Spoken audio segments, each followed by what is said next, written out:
Assalamualaikum sahabat semuanya. Semoga senantiasa diberi kesehatan dan kelancaran rizkinya. Amin ya robbal alamin. Carikan jodoh putrinya, Abu Jahal contek cara unik Abu Nawas. Abu Nawas diketahui berteman dengan Abu Jahal. Suatu hari, Abu Jahal berencana mengadakan pesta pernikahan yang megah untuk putrinya. Guna membiayai pesta tersebut, dia memutuskan menjual sapi yang sedang hamil. Sayangnya, Abu Jahal kesulitan menemukan pembelinya.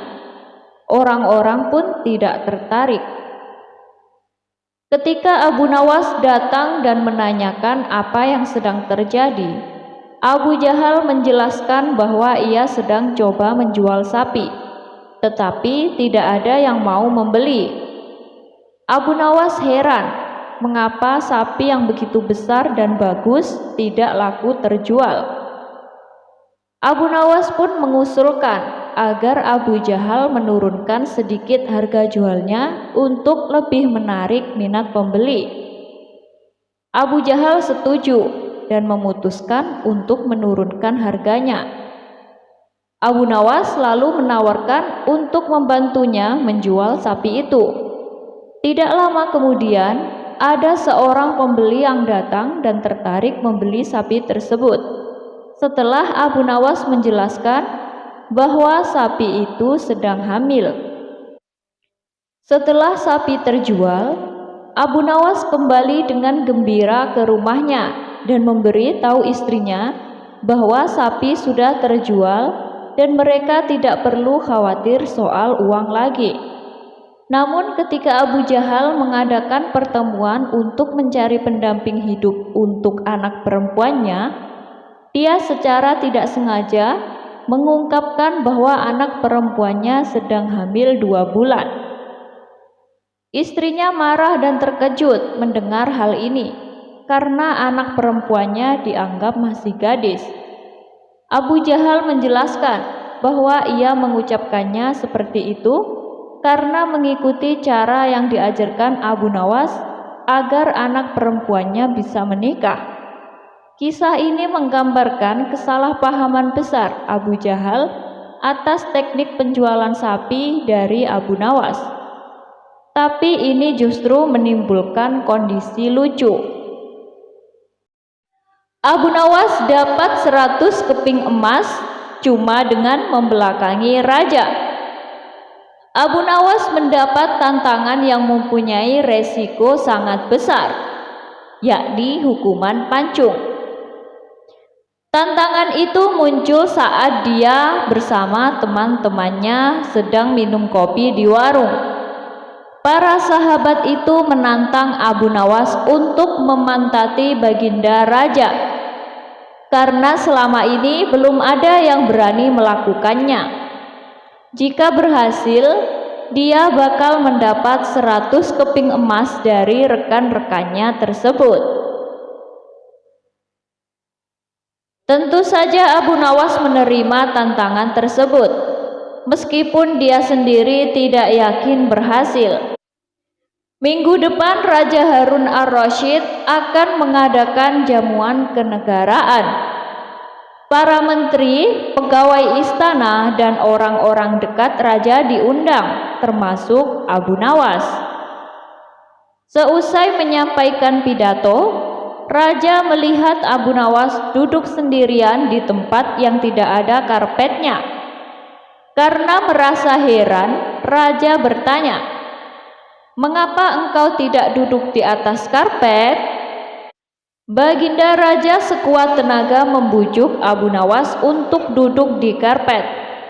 Namun Abu Nawas menjelaskan bahwa dirinya sudah duduk di karpet. Tentu saja Raja tidak percaya karena tidak ada karpet secuil pun yang diduduki Abu Nawas. Raja melihat Abu Nawas hanya duduk di lantai. "Karpet yang mana yang engkau maksudkan, wahai Abu Nawas? Aku dari tadi tidak melihat engkau duduk di karpet." Tutur Baginda Raja masih bingung. Baiklah Raja yang mulia, kalau memang ingin tahu, maka dengan senang hati hamba akan menunjukkan, kata Abu Nawas sambil beringsut-ingsut ke depan. Setelah cukup dekat dengan Raja, Abu Nawas berdiri, kemudian menunjukkan potongan karpet yang ditempelkan di bagian pantatnya. Abu Nawas kini seolah-olah memantati Raja Harun ar-Rasyid. Melihat ada sepotong karpet menempel di bokong Abu Nawas, Raja tidak bisa membendung tawa sehingga beliau terpingkal-pingkal, diikuti oleh para tamu undangan. Sebaliknya, teman-teman Abu Nawas merasa heran. Kok bisa Raja malah tertawa saat dipantati Abu Nawas karena mestinya marah? Menyaksikan kejadian menggelikan itu, kawan-kawan Abu Nawas merasa kagum. Abu Nawas memang cerdik. Akhirnya mereka harus merelakan 100 keping uang emas untuk diberikan kepada Abu Nawas. Abu Nawas lolos dari hukuman dimasak jadi bubur. Suatu hari, Abu Nawas berkeliling kampung tanpa tujuan apapun. Ia sekedar ingin mengetahui kondisi masyarakat yang mestinya menjadi tugas pihak kerajaan. Kemudian setelah perjalanan yang cukup melelahkan, Abu Nawas melewati perkampungan suku Badui. Dia melihat sebuah rumah besar, semacam pasar yang di dalamnya terdapat orang-orang Badui yang sedang berjualan bubur haris, bubur khas makanan para petani. Merasa lelah, Abu Nawas memilih tidak masuk ke pasar tersebut, apalagi memakan bubur yang terkenal lezat itu. Dirinya sampai di pinggir sungai dan berteduh di bawah pohon rindang dengan angin sepoi-sepoi.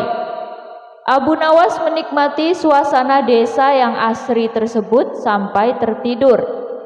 Tidak sadar dalam kondisi terlelap, setelah terbangun, dia kaget sudah berada di dalam penjara. Ia menatap seorang dari suku Badui yang ada di depannya. "Mengapa aku dipenjara?" "Kau akan kami jadikan campuran bubur haris," jawab warga suku Badui itu. "Hah? Jadi yang kau jual di tengah desa itu bubur manusia?" tanya Abu Nawas. "Bersiaplah," ujar orang tersebut tanpa menjawab pertanyaan Abu Nawas. Abu Nawas berkata, "Tubuhku ini kurus. Kau tidak akan memperoleh daging yang banyak. Kalau kau setuju, nanti sore akan kubawakan temanku yang bertubuh gemuk." "Benarkah?" tanya orang itu. "Aku tidak pernah bohong," kata Abu Nawas coba meyakinkan. Entah kenapa, akhirnya orang dari suku Badui itu percaya dan melepaskan Abu Nawas. Singkat cerita, Abu Nawas justru membawa Baginda Raja yang menyamar sebagai orang biasa untuk membereskan praktik buruk di desa itu.